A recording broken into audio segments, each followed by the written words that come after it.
আমার বোন আমাকে রোজ তার স্বামীর ঘরে রেখে নিজে সারা রাত বাইরে অথবা কখনো অন্য ঘরে কাটাতো। একদিন আমার বোন জামাই বুঝতে পেরেছিলেন তার পাশে যে শুয়ে আছেন সে তার স্ত্রী নয়, তার শালী অর্থাৎ আমি। তারপর আমার বোন জামাই বা দুলাভাই আমার সাথে যা করলেন তা আপনি ভাবতেও পারবেন না। একদিন রাতে যখন আমি গভীর ঘুমে আছি তখন আমার মনে হলো কেউ আমাকে জাগাতে চাচ্ছে।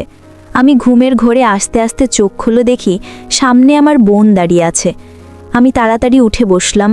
প্রথমে মনে হলো আমার বোন জামাইবাবুর কিছু হয়নি তো?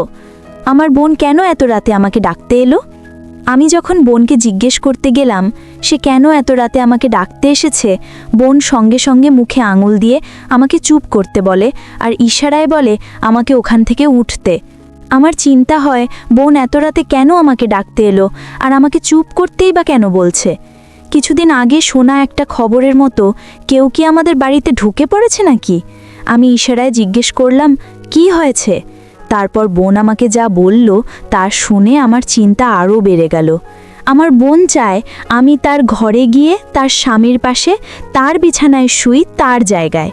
আমি প্রশ্ন করলাম যে সে এমনটা কেন চায় আর আমি তার স্বামীর পাশে কি করে শুতে পারি, কিন্তু সে জেদ করতে থাকে আর বলে যে আমি যেন তার জায়গায় 1 ঘন্টা শুয়ে থাকি, তারপর যখন সে ফিরে আসবে তখন আমি ওখান থেকে চলে যাব, কেউ জানতে পারবে না।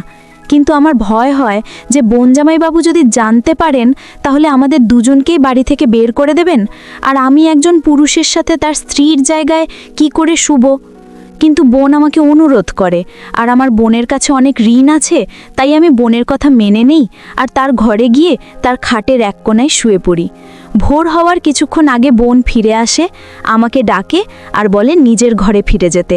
আমি নিজের ঘরে ফিরে আসি, কিন্তু আমার মাথায় চলতে থাকে যে বোন কেন এমনটা করলো আর সে রাতে কোথায় গিয়েছিল। সকালে জলখাবার খেতে গেলাম, দেখলাম বোন জামাইবাবু বাড়িতেই আছেন আর ওনার আচার ব্যবহার দেখে মনে হলো কাল রাতের ঘটনার ব্যাপারে উনি কিছুই জানেন না।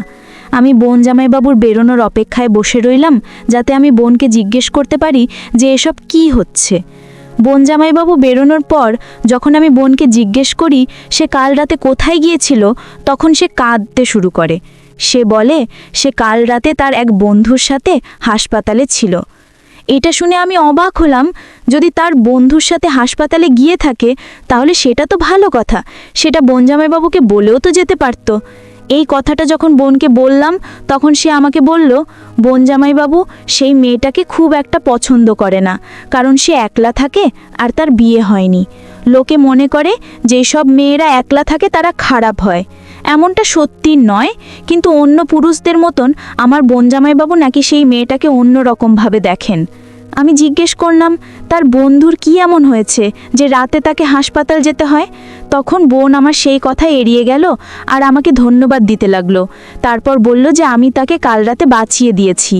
আমারও মনে হলো যে আমি যা করেছি একটা ভালো কাজের জন্যই করেছি। আমি ঘটনাটা ভোলার চেষ্টা করলাম, কিন্তু কিছুদিন পর আবার একটা রাতে বোন আমাকে ডাকতে এলো, আবার আমাকে তার ঘরে গিয়ে শুতে বলে। আমি জিজ্ঞেস করলাম আবার সেই বন্ধুটার সাথে যাচ্ছ? বোন বলল হ্যাঁ। আমি অনেক জিজ্ঞেস করলাম যে কোন হাসপাতালে যাচ্ছ, কেন যাচ্ছ, যাতে আমি কিছু জানতে পারি, কিন্তু বোন আমাকে কিচ্ছু বলল না। আমাকে নিজের ঘরেই পাঠিয়ে সে বাড়ি থেকে বেরিয়ে গেল। আমার কেন জানি মনে হলো কিছু একটা গণ্ডগোল আছে। আমার মনে হলো বোন হাসপাতালে যাওয়ার নাম করে অন্য কোথাও যাচ্ছে। বোন 4 ঘন্টা পর ফিরে আসে, আর এই 4 ঘন্টা আমার কিভাবে কাটলো তা আমি খুব ভালোভাবে জানি, কারণ যখনই বোন জামাইবাবু পাশ ফিরছেন তখনই আমার মনে হচ্ছে আমি ব্যাক্ষণ ধরা পড়ে যাব। মনে মনে ঠিক করলাম যে এরপর আর বোনের কথা কোনো দিন শুনবো না, আর এরকম কিছু হলে আমি বোন জামাইবাবুকে সব বলে দেবো, কারণ আমার মনে হলো বোন জামাইবাবু সবটা জানা দরকার। বোন আমার সব কথা এড়িয়ে যাচ্ছে, এইভাবে চলতে পারে না। 6-7 দিন পর আবার আমার বোন আমার ঘরে আসে আর বলে আমাকে তার ঘরে গিয়ে শুতে। আমি বললাম আমি আর এটা করতে পারবো না। তাকে ভয় দেখালাম যে আমি বোন জামাইবাবুকে সব কিছু বলে দেব। সে বলল আমি এমনটা করলে সে আমাকে বাড়ি পাঠিয়ে দেবে, সে তার বাড়িতে আমাকে রাখবে না, কারণ কেউ তাকে এই বাড়িতে থাকতে দেবে না, আর এতে আমার লেখাপড়া, আমার স্বপ্ন সব কিছু নষ্ট হয়ে যাবে। এটা আমার ভবিষ্যতের ব্যাপার, তাই আমার আপত্তি থাকা সত্ত্বেও আমাকে বোনের ঘরে গিয়ে শুতে হয়। আমি ভেবে দেখলাম এই ব্যাপারটা জানাজানি হলে আমারও বদনাম হবে। আমার এখন কি করা উচিত? বোন জামাইবাবুকে সব কিছু বলে দেওয়া উচিত নাকি মুখ বন্ধ রাখা উচিত? আমি শুয়ে শুয়ে এসবই ভাবছিলাম যখন আমার মনে হলো বোন জামাইবাবু আমার দিকে ফিরে শুয়েছে। আমি সঙ্গে সঙ্গে চোখ বন্ধ করে উল্টো দিকে ফিরে শুই, কিন্তু মনে হয় বোন জামাইবাবু বুঝতে পেরেছিলেন যে আমি ওনার বোন নই, ওনার শালী। তারপর উনি ওনার স্ত্রী আর আমার ওপর নিজের মতন করে বদলা নেন। আমার নাম নীলাম, আমরা দুই বোন। আমাদের বাড়ি একটা ছোট শহরে। আমার বোনের নাম স্নেহা, তার বিয়ে হয় বড় শহরে, আর সে তার স্বামীর সাথে বড় শহরেই থাকতো। আমি এসএসসি পাশ করার পর কলেজে ভর্তির জন্য ফর্ম ফিল আপ করি। যেই কলেজে আমার শহরের বাকি মেয়েরা পড়তো সেই কলেজেই ভর্তি হই। কিন্তু বোন জেদ ধরে যে সে আমাকে বড় শহরের একটা নামকরা কলেজে পড়াবে। সে নিজেই আমার সব কাগজপত্র অর্থাৎ ডকুমেন্ট নিয়ে গিয়ে জমা করে দেয়। আমার ভর্তি হলো। তখন বোন নিজেই বলল আমি যেন তার বাড়িতে থেকে পড়াশোনা করি। সে মা বাবা আর বোন জামাইবাবুকে কি করে রাজি করালো তা আমি জানি না। আমি খুব আনন্দে ছিলাম এই ভেবে যে আমি বড় শহরের একটা নামকরা কলেজে পড়তে পারবো আর গ্রামের মেয়ে হয়ে শহরে গিয়ে থাকতে পারবো। বেশি দিন হয়নি আমি এই শহরে এসেছি, কিন্তু আমার বোন সব সময় আমার পাশে থেকেছে। এখানে লোকে যেরকম জামাকাপড় পরে সেরকম জামাকাপড় কিনে দেওয়া, ভালো ব্যাগ কিনে দেওয়া, হাত খরচ দেওয়া, বাড়ির সব কাজ নিজে সামলানো যাতে আমি পড়াশোনায় মন দিতে পারি, এই সবই আমার বোন একা হাতে করে। আর তার জন্য আমার বোনের ওপর অনেক ঋণ। আর এমনিতেও সে আমার বোন, তাই আমি ওর সব কথা শুনতাম। সব কিছু ঠিক চলছিল। কলেজ থেকে যখন প্রথমবার ছুটি পেলাম তখন আমি খুব আনন্দে ছিলাম নিজের শহরে যাব আর নিজের বন্ধুদের সাথে দেখা করব। কিন্তু বোন আমাকে বেশি দিন শহরে থাকতে দিল না, বলল তার বাড়ি ফিরে এসে পড়াশোনায় মন দিতে। বোন তার মিষ্টি কথায় মা বাবাকেও ভুলিয়ে রাখত, তারাও ওর সব কথা শুনত। আমার মনে হতো বোন আমাকে খুব ভালোবাসে, তাই আমার এত খেয়াল রাখেন। নিজে একটা ছোট কলেজে পড়লেও আমি যাতে একটা ভালো কলেজে পড়তে পারি আর শহরের সকলের থেকে আগে থাকতে পারি, ও সেই চেষ্টাই করছে। কিন্তু ওর মনে কি আছে সেটা আমি জানতাম না। আমার ছুটির কিছুদিন এখনও বাকি আছে। আমি শহর থেকে ফিরে এসেছি। আমার বোন জামাইবাবু আমাকে বাড়ির একজন মনে করতে শুরু করেছিল, তাই আমার ফেরত আসাতে উনিও খুব খুশি হয়েছিলেন। যেই দিন আমি শহর থেকে ফিরেছিলাম সেদিন আমি খুব ক্লান্ত ছিলাম, তাই আমি তাড়াতাড়ি শুতে চলে গিয়েছিলাম। সেই দিন রাতে আমার বোন আমার ঘরে এসে সে বলে আমাকে তার ঘরে গিয়ে শুতে, যাতে সে বোন জামাইবাবুকে লুকিয়ে তার বন্ধুকে হাসপাতালে দেখতে যেতে পারে। বোন বলে বোন জামাইবাবু তার সেই বন্ধুকে একদম পছন্দ করেন না, তাই আমাকে তার জায়গায় গিয়ে শুতে বলে যাতে বোন জামাইবাবু বুঝতে না পারে যে বোন বাড়িতে নেই। আমি বোনের কথা চুপচাপ মেনে নিই। আমি তখন ভেবে দেখিনি যে বোনের কথা মেনে আমি নিজের জন্য কত বড় সমস্যা ডেকে আনছি। এক সপ্তাহ পর বোন আবার আমাকে তার ঘরে গিয়ে শুতে বলে। 2-3 বার এরকম হবার পর আমি তর্ক করা ছেড়ে দিয়েছিলাম। বোন যখন আমাকে ডাকতে আসতো তখন আমি চুপচাপ তার ঘরে গিয়ে শুয়ে পড়তাম। কিন্তু একদিন আমার মনে হলো যে বোন জামাইবাবু জেগে গেছেন, আর তিনি বুঝতে পেরেছেন তার পাশে যে শুয়ে আছে সে ওনার স্ত্রী নয়, ওনার শালী। আমি খুব ভয় পেয়ে গিয়েছিলাম। ভাবছিলাম যদি বোন জামাইবাবু আমাকে প্রশ্ন করে তাহলে আমি কি জবাব দেব। কিন্তু তেমন কিছুই হলো না, আর আমার বোন ফিরে এলো। সকালে আমি বোনকে বললাম আমার মনে হচ্ছে বোন জামাইবাবু সবটা জেনে গেছে।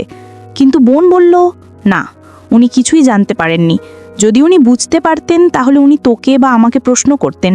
উনি তা করেননি, তাই ভয় পাওয়ার কিছু নেই। কিন্তু বোনের কথায় আমি শান্ত থাকতে পারলাম না।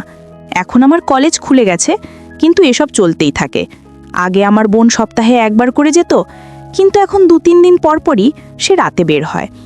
আমার বোন আমাকে বলতে চায় না যে আসলে সে কোথায় যাচ্ছে।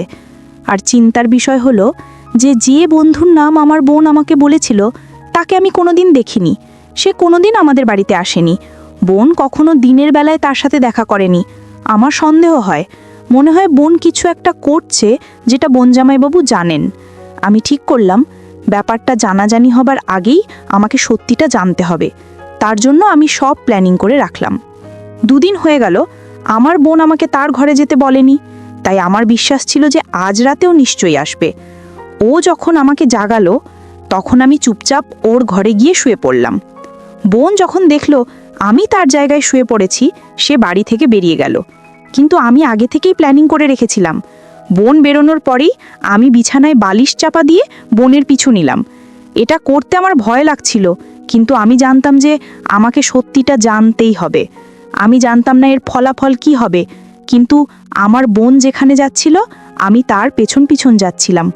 আমি এটাও ভেবে দেখিনি যে বোন জামাইবাবু যদি জেগে যান তাহলে কি হবে, কারণ আমার মনে হয়েছিল যে বোন জামাইবাবু সবটা জানেন। গলিটা খুব অন্ধকার। আমি গুটি গুটি পায়ে বোনের পেছন পিছন যাচ্ছিলাম। আমি কালো চাদরে নিজেকে ঢেকে রেখেছিলাম, আর তাই আমি অন্ধকারে মিশে গিয়েছিলাম। আমি খুব ভীত ছিলাম, মনে মনে খুব ভয় হচ্ছিল, কিন্তু বোন নির্ভয়ে এগিয়ে যাচ্ছিল। আমার মনে হলো বোন বুঝতে পারছিল কেউ তার পেছন পিছন আসছে, কারণ সে কিছুক্ষণ পর পর পেছন ফিরে দেখছিল। কিন্তু আমি অন্ধকারে কালো চাদর চাপা দিয়ে চলছিলাম, তাইও কিছুই বুঝতে পারেনি। আমি দেখলাম মেইন রোডে বোন একটা গাড়িতে চেপে চলে গেল। অন্ধকারের জন্য আমি গাড়ির নাম্বারটা দেখতে পেলাম না, আর দুঃখের বিষয় এই যে গাড়ির হেডলাইট অন ছিল না, আর গাড়িটাও কালো রঙের ছিল। তাই জন্য আমি কিছুই বুঝতে পারলাম না যে গাড়িটা কী রকম বা তার নাম্বার কি। আমার আর কিছু করার ছিল না, তাই আমি ফিরে এলাম, চুপচাপ বোনের ঘরে গিয়ে শুয়ে পড়লাম। কিন্তু আজ রাতে আমার মনে হলো যে বোন জামাইবাবু যে রেগে গেছেন, আর উনি বুঝতে পেরেছেন যে তার পাশে তার শালি শুয়ে আছে, কিন্তু তিনি কোনো প্রশ্ন করলেন না, আর আমিও কোনো আওয়াজ করলাম না, একদম চুপচাপ শুয়ে রইলাম। প্রায় 4 ঘন্টা পর স্নেহা আপু ফিরে এলো। স্নেহা আপু আমাকে নিঃশব্দে ইশারা করলো, আর আমি রোজকারের মতন উঠে নিজের ঘরে চলে গেলাম। বোন নিজের জায়গায় শুয়ে পড়ল, কিন্তু আমি ঠিক করে নিলাম যে কাল সকালে আমি বোনকে আবার প্রশ্ন করব, আর ও যদি আমার প্রশ্নের উত্তর না দেয় তাহলে বোন জামাই বাবুকে আমি সব সত্যি বলে দেব, কারণ আমি আর এসবের মধ্যে জড়াতে চাই না। বোনের ওপর রাগ হয়, তখন আমি 100% নিশ্চিত ছিলাম যে ও ভুল পথে হাঁটছে, আর ওর এমন কোনো বন্ধু নেই। মনে হয় 3-4 ঘন্টার জন্য বোন অন্য কোনো ছেলের সাথে যেত। আমি যখন বোনের ব্যাপারে গভীরে ভাবতে শুরু করলাম, তখন আমার মাথায় এলো যে বোন জামাইবাবুর বেতন তেমন বেশি নয়, তাহলে বোন রোজ নানা রঙের শাড়ি পরে, আর আমাকে হাত খরচায় বা কোথা থেকে দেয় এত টাকা? ওর কাছে কোথা থেকে আসে? যত বেশি ভাবি ততই আমার সন্দেহ বেড়ে যায়। কিছু তো ওলমাল আছে যা আমাকে খুব চিন্তিত করে দেয়। আমি ভাবি এটা জানাজানি হলে আমার ভবিষ্যতের কি হবে, আমার বদনাম হয়ে যাবে। আর ভাবি বোন এমনটা কেন করছে? বোনের তো একটাই স্বপ্ন ছিল যে তার বিয়ে বড় শহরে হবে, তার সে স্বপ্ন পূরণ হয়ে গেছে। বিয়ে যখন হয়েছে তখন নিজের স্বামীর সাথে বিশ্বাসঘাতকতা কেন করছে? এরকম অনেক প্রশ্ন আমার মনে ঘুরপাক খাচ্ছিল, যার জবাব আমার কাছে ছিল না। এইসব প্রশ্নের উত্তর একমাত্র বোন দিতে পারে, কিন্তু ও আমার কোনো প্রশ্নের উত্তর দিতে চাইতো না। সব প্রশ্নের জবাব খুঁজতে আমি পরের দিন কলেজ থেকে ছুটি নিয়ে নিলাম। বোন জামাইবাবু বেরোনোর পর আমি বোনকে প্রশ্ন করলাম সে রাতে কোথায় যায় আর কার সাথে যায়। আমি ওকে বললাম যেন আমাকে সব সত্যি কথা বলে, কারণ আমি জানি ও ভুল কাজ করছে। আমি কাল রাতে ওর পিছু নিয়েছিলাম। ও যদি এখনো আমাকে সত্যি কথা না বলে তাহলে বোন জামাইবাবুকে আমি সব বলে দেব। আমার কথা শুনে বোন কিছুক্ষণের জন্য অবাক হলো, তারপর বলল, আমি যদি কারোর সাথে বের হই সেটা আমার ব্যাপার, তোকে নিয়ে ভাবতে হবে না। আমি তোকে এই বাড়িতে এই জন্য এনেছি যাতে তুই আমাকে সাহায্য করতে পারিস। আমি আর তুই দেখতে একরকম, অন্ধকারে বোঝা যায় না কে তুই আর কে আমি। আমি যা বলবো তোকে তাই করতে হবে। যতদিন আমি চাইবো তোকে আমার ঘরে শুতে হবে। তুই যদি আমার কথা না শুনিস তাহলে আমার কাছে একটাই রাস্তা আছে, তোকে শহরে ফেরত পাঠিয়ে দেওয়া। আমি মা বাবাকে বলবো যে তোর সাথে তোর বোন জামাইবাবুর একটা সম্পর্ক তৈরি হয়েছে, আর তাই জন্য তোকে আমি ফেরত পাঠাচ্ছি। তারপর মা বাবা তোকে আর পড়াশুনো করতে দেবে না, শহরে তোর সম্মানও থাকবে না, তোর সব স্বপ্ন স্বপ্ন হয়েই থেকে যাবে। বোনের এই কথা আমার চোখ খুলে দেয়। বোন যদি সত্যি এমনটা করে তাহলে আমি কারো কাছে মুখ দেখাতে পারবো না। তো আমি বোনের কাজের জন্য লজ্জিত ছিলাম। তখন আমিও কাঁদতে কাঁদতে ওখান থেকে উঠে গেলাম, আর নিজের ঘরে গিয়ে ভাবতে লাগলাম বোন কেন এমনটা করছে। ও খুব ভালো মেয়ে ছিল, ওর ছোটবেলার ব্যাপারে আমি সব কিছু জানি। ও কখনো কোনো ভুল কাজ করেনি, এমনকি ও বড় শহরে একা পড়াশোনা করতে এসেছিল 3 মাসের জন্য কম্পিউটার কোর্স করতে। কোনোদিন ওর নামে কোনো খারাপ কথা শুনিনি, তাহলে ও বিয়ের পর কেন এমন করছে? মাঝে মাঝে মনে হয় ও ভুল কিছু করতেই পারে না, কিন্তু চোখের দেখা কি করে অস্বীকার করি? আমি সব দিক থেকে ফেঁসে গিয়েছিলাম। যদি কাউকে কিছু বলি তাহলে আমার বদনাম হবে, আর যদি না বলি তাহলে বোনের হাতের পুতুল হয়ে তার ইশারায় নাচতে হবে। আমার সামনে সব রাস্তা বন্ধ। পড়াশোনা ছেড়ে শহরে ফিরে গেলেও সবাই প্রশ্ন করবে কেন ফিরে এলাম। যদি কাউকে কিছু বলি তাহলে বোন আমার বদনাম করে দিতে পারে। বন্ধুরা, ভিডিওর মাঝখানে একটা কথা বলতে চাই। আমি তোমাদের সর্বদা হাসি খুশি রাখার জন্য খুব কষ্ট করে ভিডিও বানাই। তাই তোমাদের কাছে অনুরোধ থাকবে অবশ্যই ভিডিওটি দেখে একটি লাইক করবেন এবং SMA-JK চ্যানেলটি সাবস্ক্রাইব করে পাশে থাকবেন। তো যাই হোক, তাই আমি চুপচাপ ও যা বলছে তাই করতে থাকলাম। এই কাজটা করতে আমার মন একেবারেই সাইন দিচ্ছিল না। এদিকে বোনজামাই বাবুর মধ্যেও একটা বদল দেখতে পাচ্ছিলাম। বোনের সামনে তো একদম নর্মাল থাকতো, কিন্তু যেই বোন পেছন ফিরত অমনি আমার সাথে ইশারায় কথা বলতে শুরু করত। মনে হতো ও যেন জানে আমি রাতে ওর পাশে শুই। এটা আমার জন্য আরও সমস্যা সৃষ্টি করে। আমি পড়াশোনা ছেড়ে হোস্টেলে গিয়ে থাকতে পারবো না। আমি ভেবেছিলাম মা বাবার সাথে না হোক বোনজামাই বাবুর সাথে অন্তত আমি মন খুলে কথা বলতে পারবো, কিন্তু এখন ওনার মিষ্টি মিষ্টি কথার জন্য ওনার থেকেও আমি দূরে থাকতে লাগলাম। তখন আমার কাছে আল্লাহ ছাড়া আর কোনো আশ্রয় ছিল না। আমি কেঁদে কেঁদে আল্লাহকে বলতে লাগলাম উনি যেন বোনকে সুবুদ্ধি দেন, নয়তো আমাকে যেন এসব থেকে বের হওয়ার রাস্তা বলে দেন।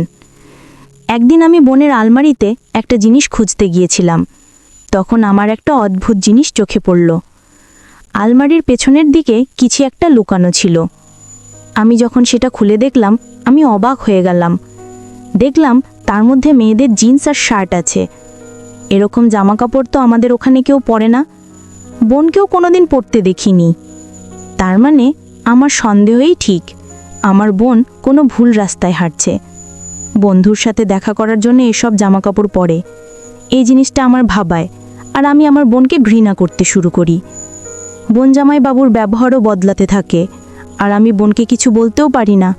যে নিজেই ভুল রাস্তায় চলছে সে আমাকে কি করে সাহায্য করবে? ও তো নিজের স্বামীর সাথে হাত মিলিয়ে আমার বদনাম করে দেবে। একদিন আল্লাহ আমার ডাকে সাড়া দিল। আমি সব সত্যিটা জানতে পারলাম।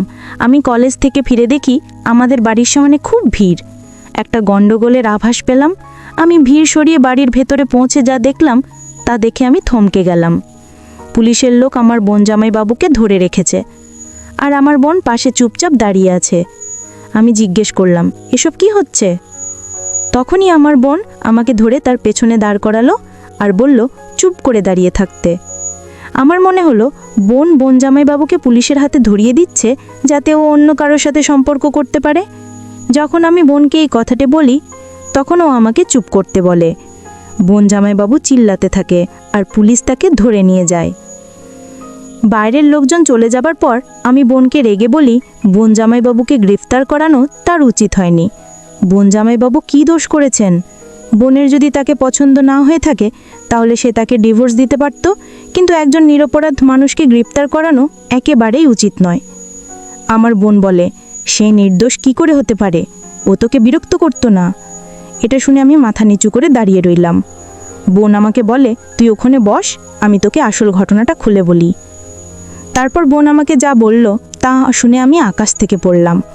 আমি পুরো গল্পটা বোনের ভাষায় বলছি। বোন বলে তোর মনে আছে আমি বিয়ের আগে 1 মাস কোর্স করতে এখানে এসেছিলাম? আমি বললাম হ্যাঁ মনে আছে। বোন বলে যে ওটা কোনো কম্পিউটার কোর্স ছিল না, আমি পুলিশ ফোর্সে যোগ দিয়েছিলাম, আর তারই ট্রেনিং নিতে আমি এখানে এসেছিলাম। এই কথাটা বাড়িতে কেউ জানতো না, শুধু বোন আর মা বাবা জানতো। কিছু বছর পর আমার সম্বন্ধ আসে আর মা বাবা জোর করে আমায় সেখানে বিয়ে দিয়ে দেয়। প্রথমে আমিও এই বিয়েতে খুশি ছিলাম, কিন্তু বিয়ের পর যখন বোন জামাইবাবুকে বলে যে সে পুলিশ ফোর্সে যোগ দিতে চায়, তখন বোন জামাইবাবু আপত্তি জানান। বোন জামাইবাবুকে এটা বলেনি যে সে ইতিমধ্যেই পুলিশ ফোর্সে যোগ দিয়ে ফেলেছে। যখন বোন কাজে যোগ দেয় তখন ওর হেড ওকে বলে ও যেন রিজাইন না করে, রোজ ডিউটিতে আসতে হবে না, পুলিশের যেসব গোপন মিশন হয় তাতে যেন ও সাহায্য করে। বোন এতে রাজি হয়। সবাই এটাই ভেবেছিল যে বাড়ির চাপে তার স্বামী তাকে পুলিশ ফোর্সে যোগ দিতে বারণ করে। একবার বোনকে একটা গুপ্ত জ্ঞানের বিরুদ্ধে প্রমাণ জোগাড় করতে বলা হয়েছিল। এই কাজটা সে তার স্বামীকে না জানিয়ে শুরু করেছিল। এই গ্যাংয়ের ব্যাপারে খোঁজ খবর করতে গিয়ে বোন জানতে পারে যে তার স্বামীও এই গ্যাংয়েরই একটা অংশ, আর এই কারণেই তার স্বামী তাকে পুলিশ ফোর্সে যোগ দিতে বারণ করেছিল। তাই বোন একটা জুয়া খেলার সিদ্ধান্ত নেয় আর তাতে আমাকে ব্যবহার করে। ও যে রোজ রাতে বেরিয়ে যেত সেটা ওর কাজের জন্যই যেত। আমার মতন বোনও জানতো যে বোন জামাইবাবু সবটা জানতেন। তার স্বামী বরাবরই জানতো যে সে রাতে বেরিয়ে যেত, কিন্তু তার নজর তোর ওপর ছিল বলেই উনি আমাদের কিছু বলতো না। তার এটাই মতলব ছিল যে একদিন সে আমাদেরকে হাতে নাতে ধরবে আর এই ঘটনাকে বাহানা করে আমাকে ছেড়ে দিয়ে তোকে বিয়ে করবে। আমি সব কিছু জানা সত্ত্বেও চুপচাপ সব সহ্য করছিলাম, কারণ আমি জানতাম যে এসব একটা খেলা। আজ আমি নিজে ওকে গ্রেপ্তার করিয়েছি, কারণ আমি আমার স্বামীকে হারাতে পারি কিন্তু নিজের দেশের সাথে বেইমানি করতে পারি না। আমার ভেবে লজ্জা লাগলো যে আমি বোনের সম্পর্কে কী সব ভেবেছিলাম। আমি বোনের কাছে ক্ষমা চাইলাম আর বোন এক কথায় আমাকে ক্ষমা করে দিল। এরপর বোন জামাইবাবু অর্থাৎ তার স্বামীকে ডিভোর্স দেয় আর পুলিশ ফোর্সে যোগ দেয়। আমি এখনও এই শহরেই থাকি, কিন্তু এখন আমার মাথার ওপর কোনো রকমের বোন জামাইবাবুর হাত নেই। আর আমার এই ভয় নেই যে আমার বোন আমাকে কোনো অন্য রকম কাজের জন্য ব্যবহার করছে, কারণ চোখের দেখা সবসময় সত্যি হয় না। তো বন্ধুরা, আজকে এই পর্যন্তই। ভিডিওটি দেখার পর যদি তোমাদের ভালো লাগে তাহলে অবশ্যই একটি লাইক করবে এবং কমেন্ট করে তোমাদের মতামত জানাবে আর চ্যানেলটি সাবস্ক্রাইব করে পাশে থাকবেন। ধন্যবাদ।